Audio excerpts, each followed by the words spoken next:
صاحب موجود ہیں خواجہ جنید صاحب سابق اولمپئن ہیں, اس وقت ہیڈ کوچ ہیں پاکستان کی ٹیم کے. ہمارے ساتھ ازور یعقوب صاحب موجود ہیں جو اسسٹنٹ کوچ ہیں پاکستان ٹیم کے. آپ دونوں کا بہت بہت شکریہ وقت نکالنے کے لیے. اور میرے خیال میں آپ دونوں سے بہتر اس وقت ہمیں یہ نہیں بتا سکتا کہ ہاکی کے اندر کیا معاملات چل رہے ہیں, کیا ہو رہا ہے. علی میرے بہت سارے سوال ہیں, تو خواجہ صاحب آپ سے شروع کرتے ہیں کہ یہ جو ابھی ہم نے ورلڈ کپ کے اندر 8 سال لگ گئے کوالیفائی کرنے کے لیے, تو سب سے پہلے تو ہم یہ جاننا چاہتے ہیں کہ 8 سال کیوں لگ گئے؟ کیا وہ چیزیں ہیں جو آپ کو لگتا ہے کہ انتظامیہ کی طرف سے کچھ مسئلے مسائل تھے, پلیئرز کی طرف سے کچھ مسئلے مسائل تھے, کیا اصل وجہ ہے کہ 8 سال لگ گئے؟ بہت شکریہ جی. سب سے پہلے آپ نے ہاکی کو پرائیورٹائز کیا اور اس کو ٹائم دیا.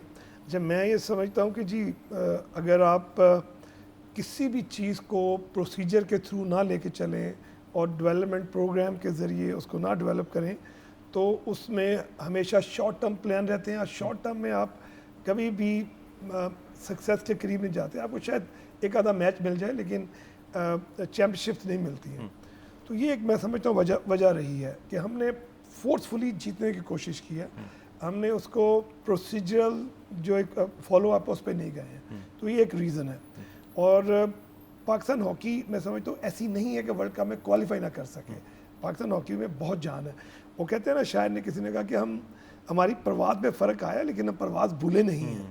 تو الحمدللہ اللہ کی رحمت سے ابھی جو ہماری ٹیم ہے اس وقت ینگسٹرز کی ٹیم ہے اور بڑے انرجیٹک ہیں, اور ان کو تھوڑی سی میں سمجھتا ہوں گائیڈ لائن چاہیے تھی, اور آپ دیکھیں کہ انہوں نے مصر کے میدان میں پاکستان کے جھنڈے کو بلند کیا اور کوالیفائی کر گئے. جی یعقوب صاحب, آپ کیونکہ ذرا ینگر لاٹ سے ہیں, بلکہ آپ نے ابھی کوچنگ شروع کی ہے, اس سے پہلے تو آپ ٹیم میں کھیل رہے تھے, تو آپ کو کیا لگتا ہے کہ کس علاقے سے زیادہ پلیئرز آتے ہیں؟ اگر کوئی ایک مخصوص علاقہ ہے تو وہاں سے زیادہ کیوں آتے ہیں؟ پورے ملک سے پہلے کے مقابلے میں پلیئرز آنے زیادہ شروع ہو گئے ہیں یا کم ہو گئے ہیں, اور اس کی کیا وجوہات ہیں؟ جی جو پلیئرز آف پول ہے وہ تو ڈیفینیٹلی کم ہوا ہے, جس کی وجہ سے ہمارا ہاکی کا جو ہے وہ ڈکلائن جو سٹارٹ ہو گیا تھا.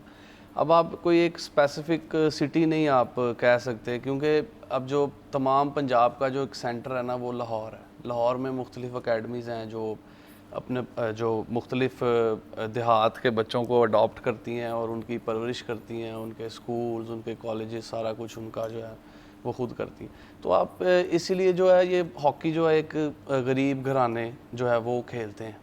تو اب جو ایکوپمنٹس ہیں ان کا بھی کافی جو ہے اب مہنگا ہو گیا, تو اس وجہ سے ہاکی جو ہے وہ بہت کم ہو گئی ہے. لیکن یہ ہے کہ ابھی جو پاکستان ہاکی فیڈریشن بہت اچھا سٹیپس لے رہی ہے کہ جو دوبارہ ہاکی کو سکولز میں ریوائیو کر رہی, اس سے جو ہے ہمیں پلیئرز آف پول ہے وہ انکریز ہوگا. اچھا, یہ جو پہلے کہا جاتا تھا کہ گوجرے سے بہت لڑکا آتا ہے, اب وہ بات نہیں رہی؟ نہیں, گوجرے کی ہاکی بہت اب جو ہے وہ کم ہو گئی ہے, کیونکہ وہ جو ایک نام تھا بہت بڑا گوجرے میں استاد اسلم روڈا صاحب کا, ان کے انتقال کے بعد ہاکی ویسی نہیں وہاں پہ رہی. تو یہ کافی جو ہے اس وجہ سے جو گوجرے کی ہاکی ہے وہ بھی تھوڑا نیچے. سبسکرائب کریں اور بیل دبائیں تاکہ کوئی خبر رہ نہ جائے.